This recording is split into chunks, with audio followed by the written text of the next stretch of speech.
बिस्मिल्लाहिर्रहमानिर्रहीम। Dear students, अस्सलाम वालेकुम। Welcome back to the toppers academy. Smart syllabus के मुताबिक question number 3, how many radians account for circumference of a circle and how many steradians account for the circumference of a sphere. सवाल दिया गया है। पहली बात तो ये, जिस तरह मैंने आपको बताया था कि पहले आपने सवाल को समझना होगा, फिर इसके बाद आप जवाब लिखेंगे। सवाल में दो पार्ट्स दी गई हैं, यहाँ पर आप देखिए। पहला पार्ट जो है, how many radians account for the circumference of a circle. Circle में कितने सरकमफ्रेंस होते हैं, सर्कल के सरकमफ्रेंस में कितने रेडियंस बनते हैं। दूसरा पार्ट इसका है कि how many radians account for the circumference of a sphere. Sphere के सरकमफ्रेंस में कितनी स्टेरेडियंस बनते हैं। तो सवाल जवाब इस तरह लिखा गया है कि जवाब में आपको यहाँ पर देखिए, जवाब में आपको जो पार्ट्स नज़र आते हैं, आंसर दिया गया है। देयर आर आंसर है, इसके बाद प्रूफ है, इसके बाद दूसरा पार्ट है। पहले पार्ट का जवाब मैंने यहाँ पर लिखा है, इसके लिए मैंने लिखा है पार्ट नंबर 1। इसी तरह इसका जो दूसरा पार्ट है, how many steradians account for the circumference of the sphere, तो इसके लिए मैंने अलग पार्ट बनाया है। यहाँ पर देखिए, इसको लिखा है मैंने 2 नंबर। इसका मतलब है कि मैंने इस क्वेश्चंस को एनालाइज़ किया है ताकि जो चेकर है इसके लिए आसान हो। There are 2 pi radians in a circle. मैंने शार्ट लिखा है कि एक ही सर्कल में 2 पाई रेडियंस होते हैं। सर्कल तो आप वैसे भी जानते हैं, यहाँ पर मैंने हैंड्स में आपको लिखा है कि what is a circle. Circle is actually a 2 dimensional body.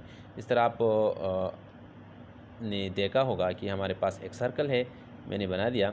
Circle हमारे पास 2 डायमेंशनल बॉडी है। इसका जो सरकमफ्रेंस है, circumference is actually the boundary of a circle is called the circumference of a circle. और इसके बाद जो मैंने एरिया, इसकी फार्मूला है 2 पाई आर। और इसके बाद जो मैंने एक्स्ट्रा हैंड्स दिया है, ये जब भी जो मैं शेड करता हूँ, this is called the area of the circle. और किसी भी सर्कल का एरिया बराबर होता है पाई आर स्क्वायर के बराबर होता है। तो पहले सवाल के पहले पार्ट के मुताबिक, there are how many radians in a circle.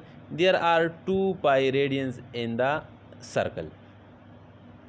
Proof किस तरह करेंगे। प्रूफ मैंने कहाँ पर लिखा है कि as S is equal to r theta. जिस तरह आपको मालूम है, अपने पिछली क्लासेस में ये पढ़ा है कि S is equal to r theta, या थीटा आपके पास आएगा एस डिवाइडेड बाय आर। ये टॉपिक में आपने पढ़ा होगा कि what is radian. Radian is actually 2 dimensional, it is the unit of the 2 dimensional angle. ये हमारे पास 2 डायमेंशनल एंगल का ऐसा यूनिट है, और इसको हम प्लेन एंगल भी कहते हैं। और आपने ये वहीं पर पढ़ा है टॉपिक में, लेकिन यहाँ पर सिर्फ प्रूफ के हमारे पास इसी तरह यहाँ से हमने शुरू किया है। For a circle S is equal to 2 pi r. इस सर्कल का जो सरकमफ्रेंस होता है, ये किसके बराबर होता है, यहाँ पर मैंने हिंट भी दिया है, 2 पाई आर के बराबर होता है। तो 2 पाई आर ये सर्कल का सरकमफ्रेंस है, और आर जो आपको नज़र आता है इसी फार्मूले में, ये हमारे पास रेडियस है। और रेडियस आपको पता है कि मिड पॉइंट सेंटर से लेकर एक बाउंड्री तक, इसको हम कहते हैं रेडियस। तो फार्मूले नंबर 1 में ये पुट कीजिए, ये हमारे पास यहाँ पर पुट कीजिए, तो आपके पास ये इस वाला फार्मूला यहाँ पर पुट कीजिए, आपके पास आएगा theta is equal to 2 pi r divided by r. ये आर आपको जो नज़र आते हैं ये कैंसिल हो जाएंगे। आपके पास आएगा theta is equal to 2 pi radians. और आपको पता है कि पाई किसके बराबर होता है, पाई बराबर होता है 3.14 के बराबर होता है। अगर आप यहाँ पर पाई की जगह आप 3.14 लिख ले, तो आपके पास आएगा 6.2 रेडियन। मतलब ये है कि 2 पाई रेडियन बराबर होता है 6.28 रेडियंस के। तो हमें पता लग गया कि एक ही सर्कल में 2 पाई रेडियंस होते हैं। ये 2 पाई रेडियंस बराबर है 6.28 रेडियंस की भी बराबर है। तो मतलब एक एमसीक्यू भी क्लियर हो गया, ये 2 पाई रेडियन बराबर है 6.28 रेडियंस के बराबर हो गए। अभी सवाल का जो दूसरा हिस्सा है, दूसरे हिस्से में आपसे पूछते हैं कि how many steradians account for the circumference of a circle sphere. किसी स्फेयर के सरकमफ्रेंस में कितने स्टेरेडियंस बनते हैं। ये स्टेरेडियन भी आपने पढ़ा है टॉपिक में। स्टेरेडियन किसी कहते हैं, असल में स्टेरेडियन रिलेटेड है 3D बॉडी के साथ, 3 डायमेंशनल बॉडी के साथ। 3 डायमेंशनल बॉडी जिसका मैं आपको एग्जांपल यहाँ तो मैं ड्रा नहीं कर सकता, लेकिन फिर भी मैं यहाँ पर एक बॉडी ड्रा करता हूँ। और आप इसको सपोज़ कीजिए कि हमारे पास एक फ़ुटबॉल है। क्या है, फुटबॉल है। फुटबॉल हमारे पास एक 3 डायमेंशनल बॉडी है और इसको मैं स्फेयर कंसिडर करता हूँ। जिस तरह यह इसको मैं स्फेयर कंसिडर करता हूँ, स्फेयर का जो सरफेस एरिया होता है, फुटबॉल का जो सरफेस एरिया होता है, ये बराबर होता है 4πr² के बराबर होता है। और इसका जो वॉल्यूम है, इसने जो वॉल्यूम ऑक्यूपाई किया है, ये 4/3πr³ के बराबर है। चलो इधर आते हैं। तो सवाल का दूसरा पार्ट जवाब यहाँ से शुरू हो गया है 2 से। तो मैंने लिखा है there are 4π steradian in a sphere. किसी भी स्फेयर के सरकमफ्रेंस में 2π स्टेरेडियंस होते हैं। प्रूफ के लिए यहाँ से मैंने आगाज़ किया, यह एक मैथमेटिकल क्वेश्चन है। ओमेगा इज इक्वल टू, इसको ओमेगा कहते हैं, इज इक्वल टू A/r²। ए हमारे पास एरिया है और आर हमारे पास रेडियस का स्क्वायर है। ये हमारे पास फार्मूला है, ठीक है। और जिस तरह मैंने आपको लिखा है कि ए हमारे पास बराबर है 4πr² के बराबर है, ये यहाँ पर पुट कीजिए। ए की जगह मैंने लिखा है 4πr², r² अपनी जगह पर, ये दोनों एक दूसरे के साथ कैंसिल हो जाएंगे।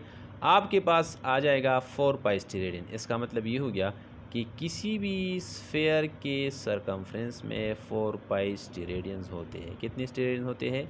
4π स्टेरेडियन होते हैं। और पाई की जगह 3.14 पुट करें तो आपके पास आएगा 12.56 स्टेरेडियन होते हैं। ये हमारे पास सवाल यहाँ बराबर हो गया। डियर स्टूडेंट्स, आपने ये देखना होगा, मुझसे ये भूल गया था कि जब भी आप किसी भी शॉर्ट क्वेश्चंस को अटेंड करते हैं तो याद रखिए वही क्वेश्चन पहले अटेम्प्ट करें जो सबसे ज़्यादा मैथमेटिकल होगा, क्योंकि मैथमेटिक्स में यहाँ पर इसके मार्क्स ज़्यादा मिल सकते हैं, इसकी गुंजाइश, मार्क्स की प्रोबेबिलिटी ज़्यादा होती है। तो कोशिश कीजिए कि थ्योरेटिकल के बजाय पहले मैथमेटिकल क्वेश्चंस को अटेम्प्ट करें, इसके बाद जो थ्योरेटिकल क्वेश्चन है इसको अटेम्प्ट करें।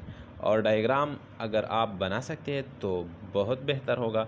अगर किसी क्वेश्चन में डायग्राम आप बना नहीं सकते तो कोई बात नहीं है, लेकिन डायग्राम के अपने मार्क्स होते हैं, हेडिंग के अपने मार्क्स होते हैं, और इसी तरह सवाल को एनालाइज करने की इनके अपने मार्क्स होते हैं।